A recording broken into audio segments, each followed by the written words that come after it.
यानंतर बातमी लाडक्या बहिणींसाठी आणि तीही आनंदाची। लाडक्या बहिणींना ई-केवायसी करण्यासाठी मुदतवाढ मिळणार आहे। त्यांनी ही माहिती दिली। ते हिंगोलीत बोलत होते। यामुळे प्रजासत्ताक दिनाच्या निमित्तानं लाडक्या बहिणींना खुशखबर मिळते। तर तुम्हाला फक्त 1,500 रुपये देऊन थांबणार नाही आम्ही।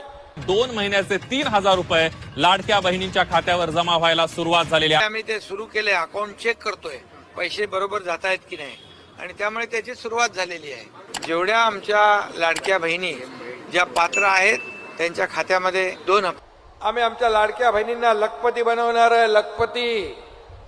आणि म्हणून लोक आताही म्हणतात ही लाडकी बहीण योजना बंद होणार, लाडकी बहीण योजना आता बंद करणार।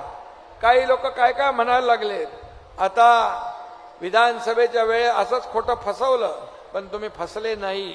मी तुम्हाला सांगतो, तुमचा लाडका भाऊ सांगतो, हा एकनाथ शिंदे सांगतोय, ही लाडकी बहीण योजना कधीच बंद होणार नाही।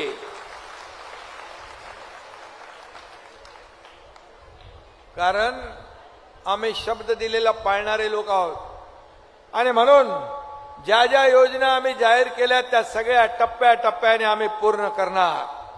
आणि म्हणून लेक लाडकी लखपती योजना आपण सुरू केली, एसटी मध्ये 50% सवलत आपण सुरू केली, या ठिकाणी लाडकी बहीण योजना सुरू केली। आणि आज मला आनंद आहे, समाधान आहे की लाडक्या बहिणींनी ते 1,500 रुपये महिन्याचे काही लोकांनी ग्रुप बनवला, 10 लोकांचा, 20 लोकांचा, क्रेडिट सोसायटी काढली आणि छोटा मोठा व्यवसाय करू लागले। तुम्ही खऱ्या अर्थाने तुमच्याकडे आता आर्थिक स्वातंत्र्य मिळालेलं, आर्थिक तुमच्या खात्यात पैसे जमा होतात आणि तुमचे पैसे तुमच्या सहीशिवाय कोणी काढू शकत नाही।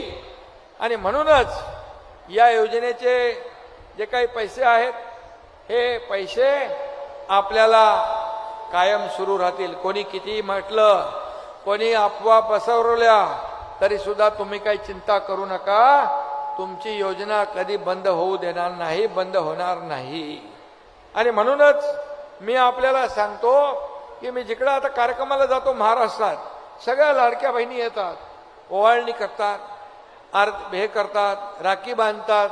कारण त्यांना या एकनाथ शिंदे जेव्हा मुख्यमंत्री होता तेव्हा मी देवेंद्रजी, अजितदादा, आम्ही सगळ्यांनी निर्णय घेतला आणि आमच्या सर्व लाडक्या बहिणींना ओवाळणी वर्षातून एकदा नाही, दर महिन्याला त्यांना ओवाळणी मिळाली पाहिजे, याची व्यवस्था आम्ही केली, याचं नियोजन आम्ही केलं। याचा आनंद आहे मला, याचं समाधान आहे।